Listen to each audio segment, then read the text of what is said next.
लोकांना कोण आवडतो? तो मला ही गोष्ट फुकट देतोय, मला इकडे पिकनिकला नेतोय, रोज काही ना काहीतरी मला नगरसेवकाकडनं मिळतंय, तो नगरसेवक पॉप्युलर होतो. तर त्याच्यापेक्षा माझं काम कोण करतंय? मला रात्री 2 वाजता कोण अवेलेबल होतंय? माझ्या अडचणीच्या काळात मला त्या योग्य रीतीने माझी समस्या कोण सोडवतंय याचा या लोकांनी विचार करून त्यांनी मतदान करावं. प्रशासकीय यंत्रणेच्या साठवलोटामुळे तो सगळं लालफितीच्या कारभारात अडकून पडला आणि म्हणून आज फेरीवाल्यांची समस्या जी आम्ही सोडवलेली खऱ्या अर्थाने सर्व पक्षीय लोकांनी मिळून सोडवलेली, असं राजकारण करून नाही सोडवली, ती अडकली. कन्स्ट्रक्शन करणं आणि एअर क्वालिटी राखणं हे कायमच अप्रिय चॉईस करायला लागत असतं की कन्स्ट्रक्शन तर नाही थांबवता येणार. मग यासाठी काय उपाययोजना करू शकतो? दुसरा एक मुद्दा डोंबिवलीकरांच्या जवळचा आहे तो म्हणजे MIDC भागातला. हा केमिकल झोन MIDC आहे आणि तिकडे तरीही रेसिडेन्शियल परमिशन्स खूप प्रमाणात मिळत आहेत. राहण्याची नवीन नवीन इमारती तिकडे होत आहेत. त्यामुळे इथनं MIDC हटवावी असा खूप विरोधक आरडाओरडा करत आहेत. तर ह्याकडे तुम्ही कशा दृष्टीने बघाल? म्हणजे डोंबिवलीच्या बाहेरून डोंबिवलीत जी कोणी येतात त्यांना पहिले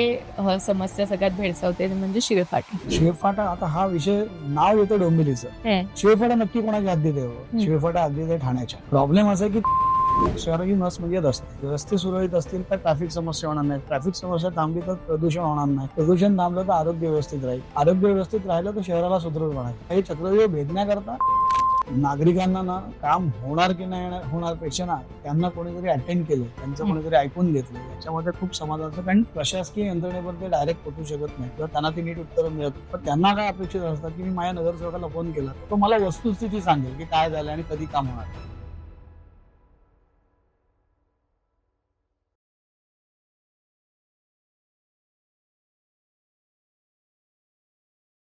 नमस्कार, मी सावनी आणि नागरिकशास्त्रच्या महानगर पॉडकास्टमध्ये तुमच्या सगळ्यांचं खूप खूप स्वागत आहे. नागरिकशास्त्रामध्ये आपण असेच विषय घेतो जे शाळेमध्ये ऑप्शनला टाकलेल्या नागरिकशास्त्रामध्ये आपल्याला शिकवले जातात आणि आपल्याला रोज भेडसावणाऱ्या समस्या आपण महानगर या सिरीजमध्ये डिस्कस करतो. आणि आता आपल्या सगळ्यांना माहितीये की वेगवेगळ्या स्थानिक स्वराज्य संस्थांची इलेक्शन्स आता येणार आहेत. त्यानिमित्ताने वेगवेगळ्या कॅन्डिडेट्सना भेटून तिथल्या लोकल प्रश्नांबद्दल त्यांना काय वाटतं हे जाणून घेण्यासाठी आपण ही पॉडकास्ट करतोय. आणि आज आम्ही डोंबिवलीमध्ये आहोत आणि आपल्या बरोबर आहेत इथले उमेदवार मंदार हळबे सर. नमस्कार. तुमचं खूप खूप स्वागत आहे सर. 1995 पासनं राजकारणात आहेत आणि 2010 पासनं त्यांनी नगरसेवक म्हणून कार्यभार स्वीकारलेला आहे. सो आज नक्कीच या वेटरनकडनं आपल्याला खूप शिकण्यासारखं आहे. सर, पहिलाच प्रश्न विचारते, अगदी बेसिक पासून आपण सुरुवात करूया की तुमच्याकडे नगरसेवकाचं काम काय असतं? कारण आपण बरेचदा बघतो की अगदी मुलाच्या शाळेच्या ऍडमिशन पासनं ते आपल्याकडचं गटार तुंबले तिथपासनं ते अगदी मग पोल्युशन सारख्या विषयांपर्यंत प्रत्येक काहीही समस्या असतील तर आपला पहिला कॉल हा आपल्या लोकल नगरसेवकाला जातो. तर तुमच्या दृष्टीने नगरसेवकाचं काम काय? ते फक्त एक लोकप्रतिनिधी म्हणून आहे का त्या पलीकडे जाऊन आहे?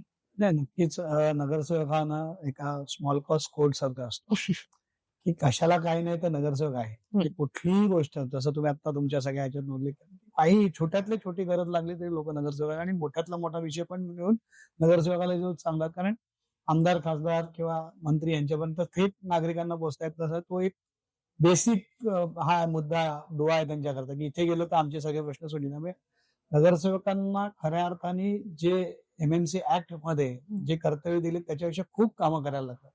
त्यामुळे नगरसेवकाचं काम हे लोकप्रतिनिधी, तो खऱ्या अर्थाने लोकप्रतिनिधी.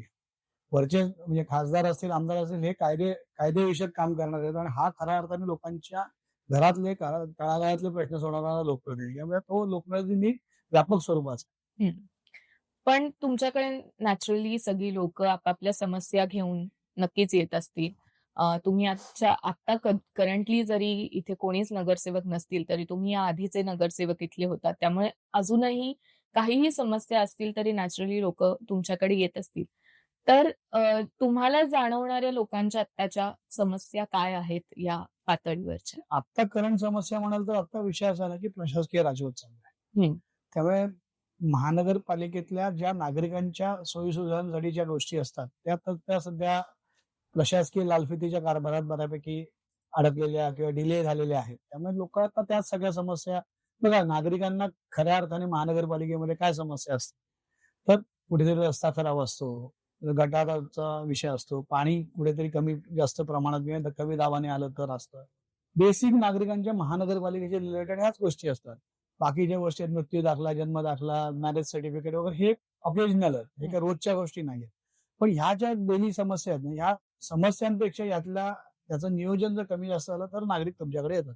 बाकी दैनंदिन जीवनात महानगरपालिकेचा तसा नागरिकांच्या जीवनात खूप मोठा रोल आहे असं नाहीये. पण ह्या बेसिक गोष्टी महापालिका प्रोव्हाइड करत असल्यामुळे त्या सगळ्या समस्या घेऊन लोक तुमच्यापर्यंत पोहोचतात. बरोबर. या समस्यांचाच आपण जर पुढे जाऊन विचार केला तर आपल्याला दिसतात त्या म्हणजे रस्त्याच्या बद्दलच्या समस्या असतील त्या बऱ्याचशा पायाभूत समस्या या महानगरपालिकेच्या अखत्यारीत येतात. आणि आपण आता सध्या बऱ्याच जनप्रतिनिधींबद्दल म्हणजे त्यांची म्हणणी ऐकतोय ह्या काळामध्ये. तेव्हा बरेचदा असं जाणवतं की ह्या पायाभूत सुविधांबद्दलची ते जे काही सोल्युशन्स ऑफर करतायत ती कुठेतरी मलमपट्टीच्या स्वरूपाची वाटतात आणि त्याबद्दल लॉंग टर्म सोल्युशनचा तितकासा विचार होताना दिसत नाही. तर या प्रश्नाकडे तुम्ही नाही, कसं मुळात बघता? विषय असा ना की लॉंग टर्म सोल्युशनचा विचार होत नाही अशातला भाग नाही. जे प्लॅनिंग करताना लॉंग टर्मच केलं जातं.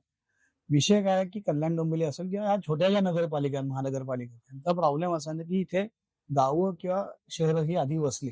गावांचं रूपांतर शहरात झालं, त्यामुळे शहरं किंवा गावं ही आधी वसल्यामुळे सुविधा नंतर उपलब्ध करण्याच्या दृष्टीने प्रयत्न झाले. मग त्यामुळे तिथे जागा अपुरी असणं, त्याच्यामध्ये त्या सुविधा उपलब्ध करताना कोणाची घरं तुटणं, ह्या सगळ्या गोष्टींमुळे त्या सुविधा ऍक्च्युअल अंमलात येण्याकरता डिले होतो. आता जिथे सिडको सारखी यंत्रणा आहे की ज्यांनी आधी इन्फ्रास्ट्रक्चर उभं केलं आणि मग नवी मुंबई वसवली, मग नाशिक वसवलं, तर तिथे त्या सुविधा आधीपासून आहेत कारण त्याचं नियोजन आधी झालं. म्हणजे ठाणे जिल्हा स्पेसिफिकली जर तुम्ही बघाल तर ठाणे जिल्ह्यातली परिस्थिती अशी की ही सगळीच शहरं किंवा सगळीच ही पहिली गावं होती, त्याचं रूपांतर शहरात झालं आणि ते होताना असेल त्या गोष्टीतनं सुविधा उपलब्ध करून दिल्या गेल्या. त्यामुळे त्या थोड्या अडचणीच्या आहेत, थोड्या डिले झालेल्या आहेत, ही वस्तुस्थिती. पण मग याकडे तुम्ही कशा पद्धतीने बघता? नाही, याच्यामध्ये एकच गोष्ट आहे की लॉंग टर्म नियोजन म्हणजे काय, तर शहरात बघा, शहराची नस काय, जसं आपल्या शरीरात नसा असतात, रक्तप्रवाह त्या नसातनं होतो, तसं शहराची नस काय, शहराची नस म्हणजे रस्ते. शहराच्या सगळ्या गोष्टींचं दूर कधी होते, रस्ते सुरळीत असतील तर ट्रॅफिक समस्या होणार नाही, ट्रॅफिक समस्या थांबली तर प्रदूषण होणार नाही, प्रदूषण थांबलं तर आरोग्य व्यवस्थित राहील, आरोग्य व्यवस्थित राहिलं तर शहराला सुदृढपणा आहे. तर हे सगळेच इट इज अन इक्वल, हे जे चक्र आहे, ह्या चक्राला हे चक्रव्यूह भेदण्याकरता रस्ते प्रशस्त असणं, त्याची नीट निगा राखली जाणं किंवा ते बनवतानाच त्याच्यातल्या सगळ्या युटिलिटीज आणि या सगळ्याचा विचार करून ते बनवले तर भविष्यात तुम्हाला त्याचा त्रास होणार नाही. आता त्या पद्धतीचं नियोजन करण्याची काय झालं की आमचा जो डेव्हलपमेंट हे आहे प्लॅन आहे तो आमचा 1996 ला डीपी डिक्लेअर झाला. ऍक्च्युअली तो 2016 संपलाय, त्याची लाईफ 20 वर्षाचा डीपी असतो. पण कालांतराने पुढचा डीपी तयार झाला नाही, मग आता परत त्याच्यात कोविड आला, मग आता प्रशासकीय राजवटीची 5 वर्ष गेली. त्यामुळे आता खऱ्या अर्थाने गरज काय की नवीन डीपी तयार करून त्याचा काटेकोरपणे अंमलबजावणी करणं. हे जर झालं तर भविष्यात अजून 10 वर्षांनी ह्या रस्ते आणि ह्या सगळ्या समस्या राहणार नाही. रस्त्यांच्याच प्रश्नावर आपण जर आलो तर आम्ही म्हणजे डोंबिवलीच्या बाहेरून डोंबिवलीत जी कोणी येतात त्यांना पहिले समस्या सगळ्यात भेडसावते म्हणजे शिळफाटा. आणि मग एकदा तुम्ही शिळफाटाला लागलात की तुम्ही डोंबिवलीत कधी पोचाल हे त्या वरच्या माणसाच्याच हातात असतं. तर मग या प्रकारच्या रस्त्याकडे किंवा पत्री पुलाचा प्रश्न आहे, तर या जे मेन रस्ते आहेत त्या रस्त्यांच्या समस्येकडे तुम्ही कसं बघता? नाही, एक लक्षात घे, मी पुन्हा तेच सांगतो की शिळफाट्याचं काय झालं, शिळफाट्याचं रुंदीकरण झालं नाही का, ते झालं. पण शिळफाटा, आता हा विषय नाव येतं डोंबिवलीचं, शिळफाटा नक्की कोणाच्या हद्दीत आहे? शिळफाटा हद्दीत आहे ठाण्याच्या. प्रॉब्लेम असा की ते इंट्रिकेट ऑफ डोंबिवली असल्यामुळे ते प्रत्येक वेळा डोंबिवलीशी जोडलं जातं. आता विषय असा की तिथले रस्ते रुंदीकरण करताना तिथल्या ज्या आजूबाजूला मोठ्या मोठ्या टावर्सच्या परमिशन ज्या दिलं ते ठाणे महानगरपालिकेने दिलं. आता त्याचं नियोजन जर नाही झालं प्रॉपर तर त्याचं शेवटी इफेक्ट त्याचा कल्याण डोंबिवलीवर होत असल्यामुळे डोंबिवलीकरांना त्याचा प्रश्न जास्ती विचारला आणि त्याचा त्रास खऱ्या अर्थाने डोंबिवलीमध्ये येणार किंवा डोंबिवलीकरांना. तुम्ही बाहेरून येणाऱ्यांची गोष्ट करताय मॅडम, जे लोक इथून रोज मुंबईला किंवा नवी मुंबईला कामासाठी म्हणून गाडी घेऊन जाणारे आहेत त्यांचा रोजचा हा प्रश्न आहे. आता त्याच्यावर उपाययोजना काय आहे, तर काही ठिकाणी अंडरपास करणे, काही ठिकाणी एलिव्हेटेड रोड करणे, आणि आता मेट्रो होतीये, ती मेट्रो झाल्यानंतर बऱ्यापैकी याच्यात सुधारणा होईल. प्लस त्याच्यामुळे काय होईल, आता एक आम्ही अजून मेट्रो प्रपोज करण्याचा म्हणजे माझा प्रयत्न राहणार आहे. मी त्याचा ऑलरेडी त्याचा पाठपुरावा सुरू केला की जी मेट्रो आता तळोजा टू म्हणजे कल्याण टू तळोजा वाया प्रीमियर कंपनी, त्या मेट्रो प्रीमियर स्टेशन पासून ते कल्याणला भिवंडीला, ठाणा भिवंडी जी मेट्रो जाते, तिथे माणकोली ब्रिजच्या तिथला जो हायवे नाशिक हायवे तिथे जर ती नेऊन जोडली, तर हा मधला जर कनेक्टिव्हिटी जर झाली तर एक सर्क्युलिक मुवमेंट ऑफ ती ठाण्याची भिवंडीवरनं भिवंडी टू कल्याण येणार आहे. तर ही एक सर्क्युलिक मुवमेंट ऑफ मेट्रो जर झाली तर बऱ्यापैकी कनेक्टिव्हिटी वाढेल आणि ट्रॅफिक कंजेशन कमी. ट्रॅफिक कंजेशनचं अजून एक खूप कारण दिलं जातं की इथे खूप प्रमाणात जी रिडेव्हलपमेंट होतीये, नवीन घरं अर्थात लोक इथे घेण्यास इच्छुक आहेत आणि त्या पद्धतीने लोक घेत आहेत. रिडेव्हलपमेंट खूप पद्धतीने वाढते. ही जरी शहरासाठी एक उत्तम संधी असली तरी प्रशासनासाठी हा एक खूप मोठा चॅलेंजचा दृष्टिकोन आहे. तर ह्याकडे तुम्ही कसं? एक लक्षात घ्या, डोंबिवली स्पेसिफिक डोंबिवलीपुरतं बोलायचं तर डोंबिवलीचे सगळेच रस्ते लहान आहेत, छोटं शहर होतं.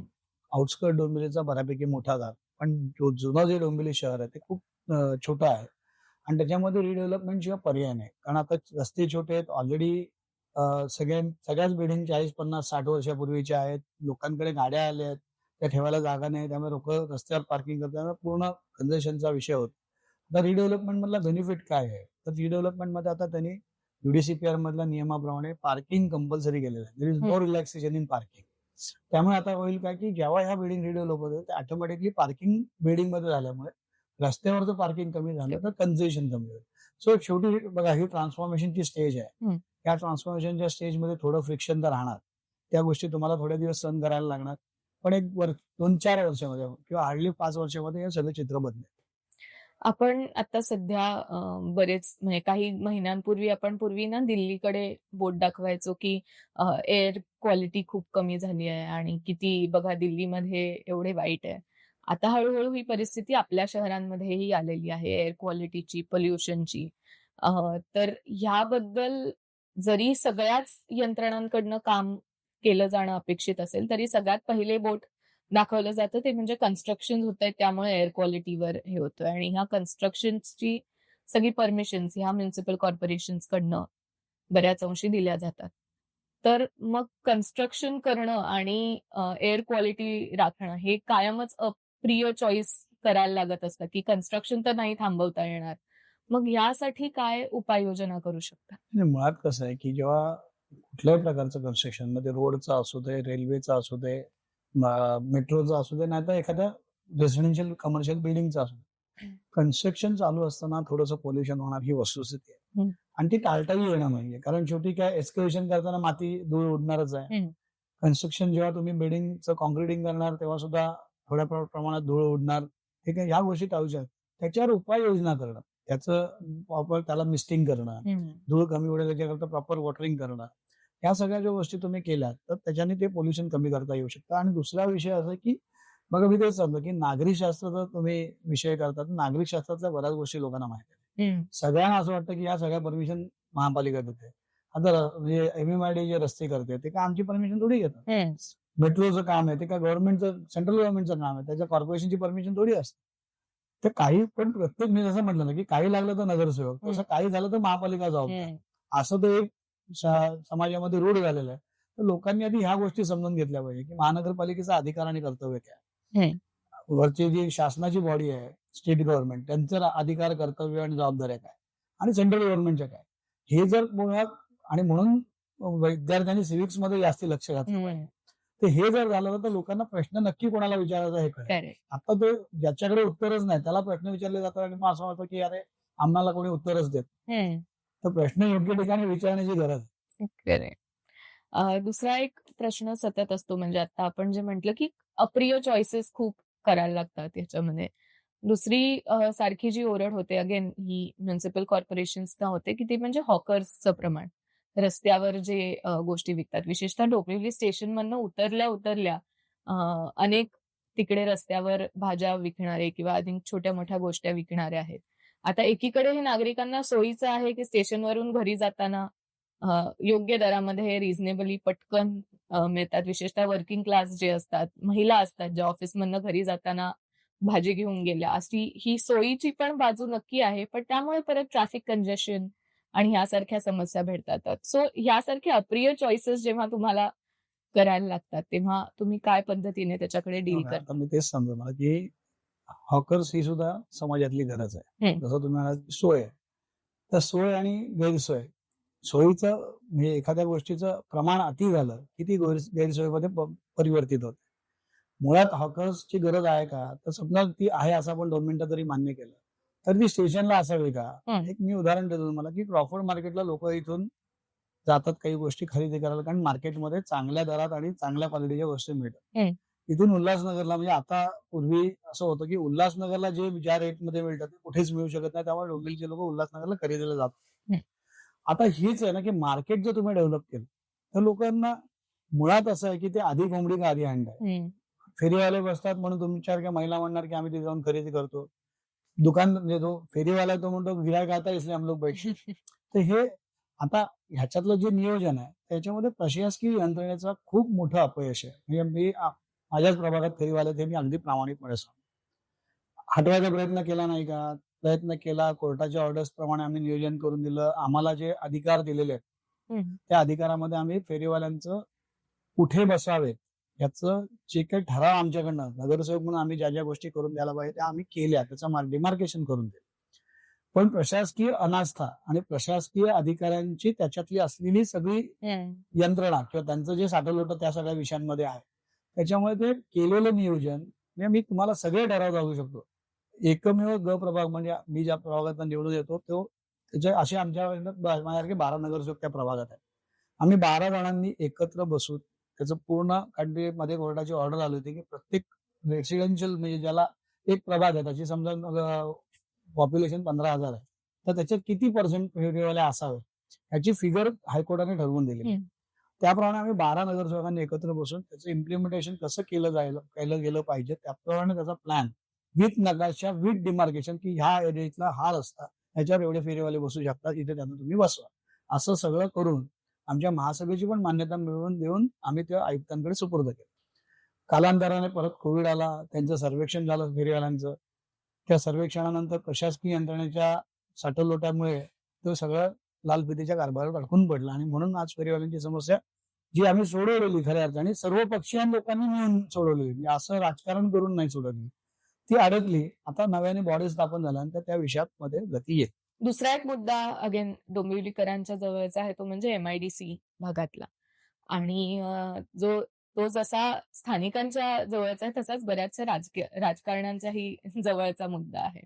याचं कारण असं आहे की इथला एमआयडीसी हा केमिकल झोन एमआयडीसी आहे आणि तिकडे तरीही रेसिडेन्शियल परमिशन्स खूप प्रमाणात मिळत आहेत. राहण्याची नवीन नवीन इमारती तिकडे होत आहेत. त्यामुळे इथनं एमआयडीसी हटवावी असा खूप विरोधक आरडाओरडा करत आहेत. तर ह्याकडे तुम्ही कशा दृष्टीने बघाल?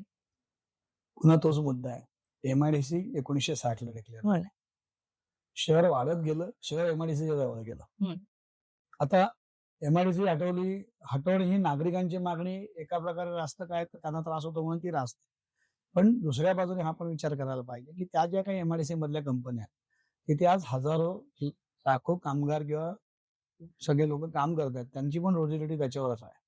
तर याच्यामध्ये झोनिंग जर करता आलं, एकदम सरसकट सगळ्याच कंपन्या बंद करून इकडनं काढून टाकायच्या आणि तिथे मग मोठमोठाले मॉल उभे करायचे, अशा पद्धतीची डेव्हलपमेंट आणण्याच्या ऐवजी ह्याच केमिकल कंपन्यांना जर शासनाने किंवा शासनाच्या माध्यमातून दुसरीकडे शिफ्ट करता आलं आणि या कंपन्याच्या केमिकल कंपन्यांच्या जागेवर जर इंजिनिअरिंग कंपन्या, आयटी हब असं काही आणून जी इथली रोजगाराची व्यवस्था मेंटेन करता आली तर ते जास्त शाश्वत होईल आणि त्या दृष्टीने आम्ही प्रयत्न करतो. शेवटचे काही प्रश्न विचारते की आता विशेष करून तुम्ही म्हणालात तसं की आता प्रशासनाच्या हातात बऱ्यापैकी कारभार होता आणि लोकप्रतिनिधी बराच काळ इकडे नव्हते आणि त्यामुळे अजून मोठी दरी प्रशासन आणि लोकांमध्ये निर्माण झालेली आहे.